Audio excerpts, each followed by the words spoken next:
चले हैं और चल करके कहां पहुंचे जा रहे हैं, जहां पर धनुष यज्ञ है। हाँ, देश देश के राजा महाराजा आज उस धनुष यज्ञ में विराजमान है। सुंदर सुंदर आसन लगे हैं, बहुत बड़ा धनुष यज्ञ है। जनक जी महाराज के दरवाजे पर आज संपूर्ण धनुष यज्ञ की सुंदरता विराजमान है। राजा महाराजा है, एक से एक बड़े एक, कोई धनुर्धर है, कोई गदाधर है, कोई राजा महाराजा, भीड़ लग रही है। पूरे नगर का श्रृंगार भया सुंदर सुंदर तरीके से, सब सुंदरता विराजमान है और सुंदरता के साथ साथ सबके आसन विराजमान हैं। सारे नगर में सो रहे हैं कि आज जो कल नगर में घूमे थे ना, परसों के दिन, वो भी उस भूमि पर आ रहे हैं। सभी प्रार्थना करते हैं, जितने भी नर नारी है ना, प्रार्थना करते हैं, हे प्रभु अगर आज हमारे नगर में कुछ मंगल होना है ना, तो धनुष तो राम जी ही तो। सबकी प्रार्थना, अब बताओ सबकी प्रार्थना सब स्वीकार करेंगे कि नहीं करेंगे? और हम सब इतने लोग यहाँ बैठे हैं, 1000 की संख्या में, हम सबकी तो यही प्रार्थना है ना। जैसे अभी हम सब प्रार्थना कर रहे हैं ना, उस समय सबने प्रार्थना की। कुछ सखियों को चिंता भी भई, सखी हम तो प्रार्थना कर रहे हैं, पर इतनी कोमल कोमल चरणों वाले जिनके हाथ की कलाई हैं, जान पड़ती है कि मुरझाए ना जाए, टूट ना जाए। उस विशाल धनुष को कैसे उठा पाएंगे? एक सखी कहती है इनका मुख देखने में ब्रह्म दिखाई देता है, और अगर हमारे और जानकी का मुख देखो तो शक्ति दिखाई देती है। अगर हमारी जान की शक्ति है ना, तो ये ब्रह्म है, और ब्रह्म आज धनुष उठा करके ही रहेंगे, ये मन का विश्वास कहता है। मुनि के संग दोनों आकर के पहुंचे हैं, कहा? सब मन चाहते मंचु एक, सारे मंच में एक मंच बड़ा सुंदर है, ध्यान रखना। सब मन चाहते मंचु एक, सुंदर विसदी विशाल, सुंदर है, विशाल है, और मुनि समेत दो बंधु तहां बैठा रे महिपाल। आज उस सुंदर रंग भूमि में जाकर के गुरुजी विराजमान भाई, गुरुजी ने जाकर के आज्ञा दी है, तो राम लक्ष्मण विराजमान भाई सब विराजमान हैं। ऊपर सखियां देख रही हैं, सीता जी छुप करके वरमाला हाथ में लिए विराजमान हैं। हाँ, कि अब धनुष यज्ञ प्रारंभ होने वाला है, क्या होगा क्या नहीं होगा, मन में सबके, मन के अंदर सबके संकोच है। कहीं ना कहीं सब जो सखियां हैं ना, वो ब्रह्म की माया से परे हैं। जो ब्रह्म की माया से परे होता है ना, उसके मन में कई प्रकार की बातें चल रही हैं। सब विराजमान भय हैं।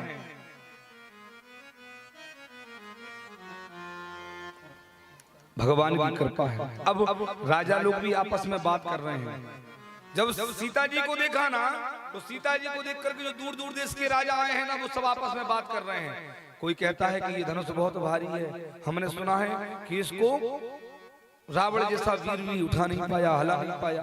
हाँ, सहस्त्रवा उठाने आया था, क्षण भर नहीं उठा।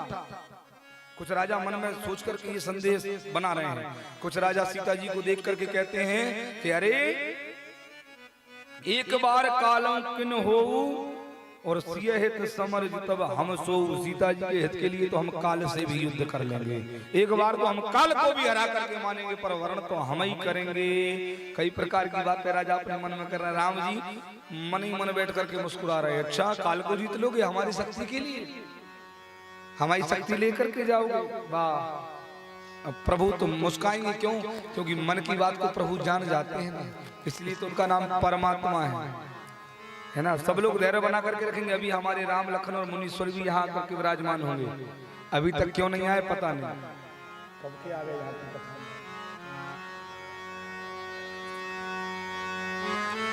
प्रेम से बोलेंगे सियावल रामचंद्र की जय हो। सब विराजमान भय हैं, और एक एक योद्धा देखो आकर के, जनक जी आए, सब उठ खड़े भये। जनक जी को आकर के सबने सम्मान किया। जनक जी ने अपनी गणों से कहा है, अपने द्वारपालों से कहा है कि मेरी शपथ जो भी है वो एक बार सभा में रख दो। जनक जी की शपथ को सभा में रखा गया है। जनक जी की शपथ को सभा में उनके द्वारपालों ने कहा है क्या?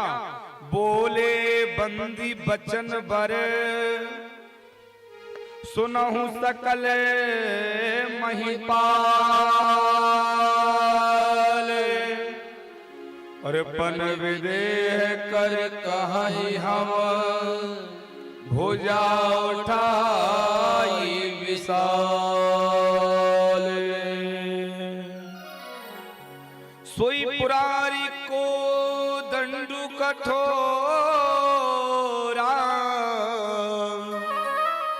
राज समाज आजू जोई तोरा। त्रिभुवन जय समेत वैदेही, और बिनहि विचार वरई हटीते ही।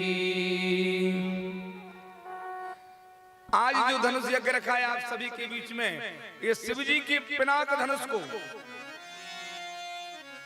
शिव जी के पिनाक धनुष को जो भी राजा उठा देगा, जो राजा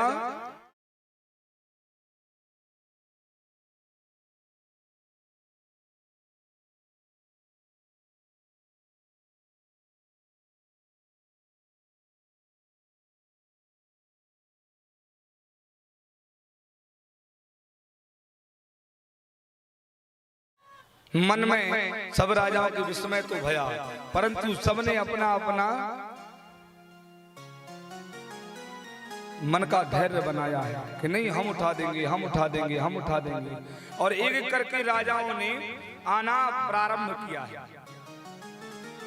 एक एक राजा आए हैं और एक एक राजाओं ने आकर के उस धनुष को उठाने का प्रयास किया है, पर धनुष नहीं उठा। जब धनुष उठाने का प्रयास किया और धनुष नहीं उठा, सारे राजा आए, ऐसा नहीं है ना। भूप 10 एक ही 12 लगे उठावन टरही ना तारा। यहाँ पर गोस्वामी तुलसीदास जी लिखते हैं एक एक करके उठाया तो उठाया। यहाँ पर 10,000 राजा एक ही बार धनुष को उठाने लगे, उसके बाद भी 10,000 राजाओं से एक बार में वो धनुष नहीं उठा। पिनाक धनुष इतना भी नहीं सरका। ये धनुष की महिमा, ये प्रभु की कृपा है, एक बार भी ये नहीं उठा। ये सब देखने के बाद में महाराज विदेह राज दुखी भये। जनक जी ने एक काम कीजिए भैया, मुनि को, रामचंद्र जी को, इनको सबको जाने दीजिए, बिना स्वागत की जाने दीजिए, है ना। ये प्रभु अभी सभा में कर रहे हैं, है ना। आ जाने दीजिए प्रभु को। आपके विलंब करने से पूरी जनता का मुख उदर है ना। मैं मुनीश्वर से प्रार्थना करूंगा कि मुनि जी जल्दी जल्दी कदमों से आकर के आसन को ग्रहण करेंगे। राम लखन जी को लाकर के आसन पर मुनि जी विराजमान करवाएं।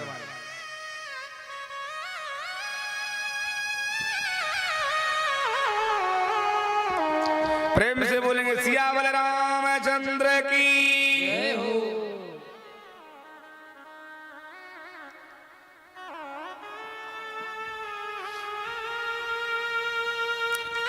एक बार और जोर से सियावर रामचंद्र की जय हो।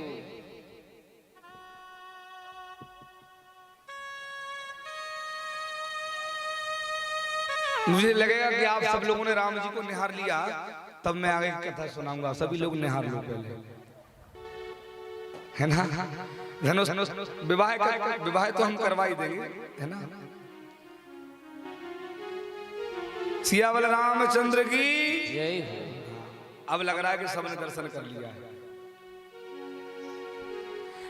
जब किसी राजा से धनुष ना टूटा तो विदेह राज को दुख भया है। विदेह राज उसी सभा के बीच में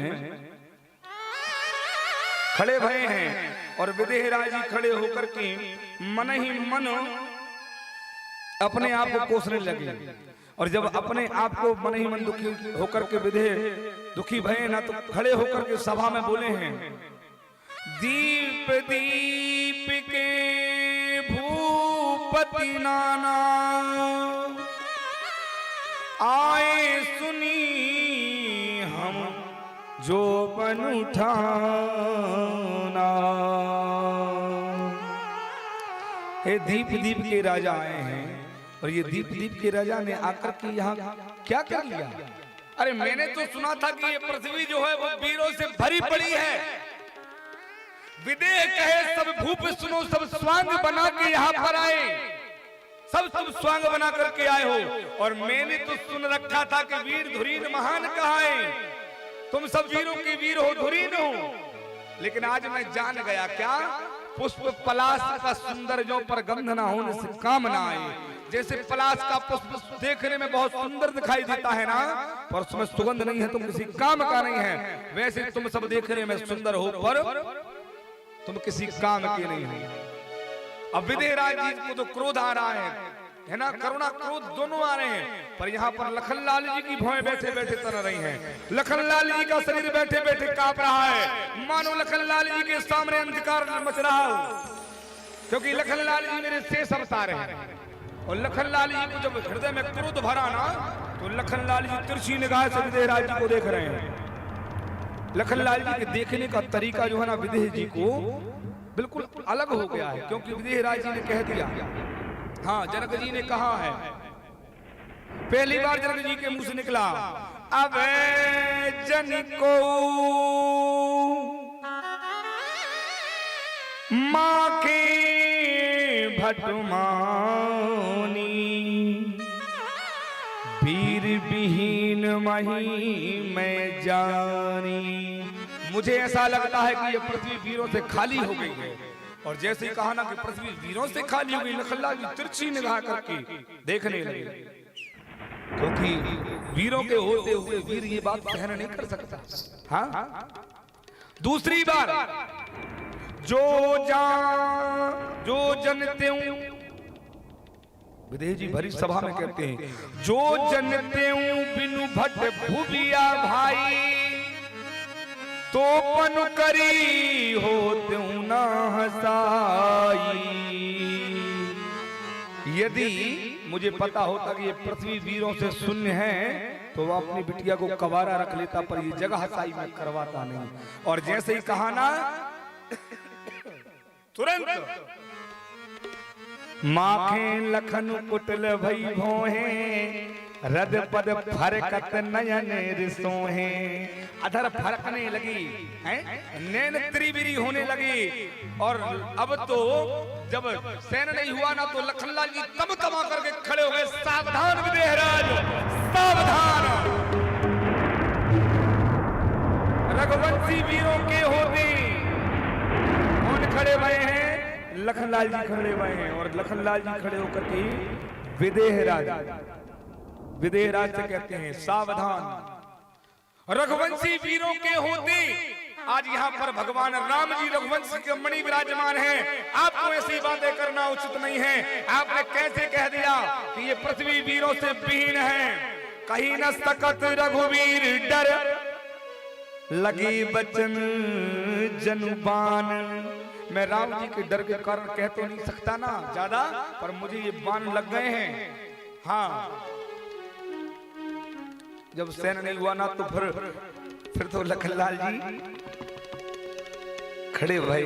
सच्चे योद्धा, सच्चे छत्री अपमान नहीं सह सकते हैं, और जिनको सुनने की ताप नहीं, वह चुप कैसे रह सकते हैं। सावधान विदेहराज, हमने जीवन में कभी भी वीरों के बीच में बैठकर के ऐसी वीर विहीन बातें नहीं सुनी हैं। अरे रघुवंशी राम जी के होते ऐसी भी कोई कहे नहीं, जैसी उल्टी सीधी बातें मिथिलेश राज ने आज कही। आपने बहुत उल्टा सीधा बोल दिया। अभिमान नहीं, तारीफ नहीं, अपना स्वभाव हम कहते हैं। और कोई बहुत छेड़ता है ना हमको, फिर मौन भी हम ना रहते हैं। फिर मौन नहीं रह सकते हैं भरी सभा के बीच में। अभिमान त्याग कर कहता हूँ, गिरी हुक्म आपका पाऊं मैं। ये हिंदी में इसलिए बता रहा हूँ आपको, क्योंकि चौपाई भी यही कहती है। यहाँ लखन जी इतने क्रोध भये और कहते हैं कि अभिमान त्याग कर कहता हूँ, गिरी हुक्म आपका पाऊं मैं। ये धनवा बेचारा चीज है क्या, सारा ब्रह्मांड उठाऊं मैं। इस पनाग धनुक की कोई औकात नहीं है मेरे सामने। एक बार अगर राम जी कह देना, तो इस समस्त ब्रह्मांड को एक झटके में उठा करके अपने दोनों हाथ पर ऊपर कर दूंगा। आप कहते हैं कोई वीर नहीं है, फिर कच्चे घड़े समान, जैसे बचपन में बच्चे कच्चे घड़े को फोड़ देते हैं, फिर कच्चे घड़े समान पल भर में फोड़ फाल डालूं, बरसाती मूली की भांति चुटकी में तोड़ ताड़ डालूं। जैसे बरसाती में कुछ वो हो जाते हैं ना छोटे छोटे वृक्ष जिनको बच्चे पैर से रौंद देते हैं, ऐसे इस धनुष को मैं पल भर में तोड़ दूंगा। ये धनुष पुराना, ये तो पुराना है ना, ये धनुष पुराना है विचार, ना चीज कुछ गिनती में है, और सैकड़ों कोसों तक ले दौड़ूं इतना तो बल छिंगली में है। विदेहराजी सावधान, मेरी छिंगली में इतना बल है कि धनुष को लेकर के मैं कोसों तक दौड़ करके चला जाऊंगा, इसको एक पल भी नीचे नहीं रखूंगा। आप राम जी के होते हुए ऐसी बात कहते हैं। जब क्रोध आया ना लखनलाल जी को जब देखा तो राम जी मंद मंद मुस्कुराए। वाह लखन वाह, राम जी प्रसन्न हुए। वाह लखन वाह, आज तुमने रघुकुल की मर्यादा को रखा। वाह वीर लखन, तुम्हारे जैसा भाई सबको मिले। राम जी मन ही मन बहुत प्रसन्न भाई, बहुत लखन तुम्हारे जैसा वीर भाई प्राप्त होना, तुम्हारे जैसा वीर भाई प्राप्त होना ये खुशकिस्मती की बात है। लखन आज मैं धन्य हो गया जो तुम्हारे समान वीर प्राप्त मैंने पाया है। मन ही मन प्रसन्न भय आज। हाँ, और मन ही मन प्रसन्न होकर के गुरुजी मन ही मन प्रसन्न भय हैं। राम जी ने इशारे से लखन से कहा, बोला नहीं भरी सभा। लखन जी जब ज्यादा क्रोधित भये ना, बहुत ज्यादा क्रोधित भये ना, तो लखन जी के सको वचन को देख करके जब धरती भी दिग्गज भी डोलने लगी ना, तो देवता घबराने लगे। वहां के राजा महाराजा थे ना, सब हलने लगे, घबरा करके मन ही मन विचार करने लगे, अरे बाप बड़वा तो बड़वा छुटवा और कमाल है। हाँ, अभी तो बड़े बोले ही ना है, छोटे ही बोल रहा है, जिस समय धरती दग दग दग दग कर रही है। हाँ, राम जी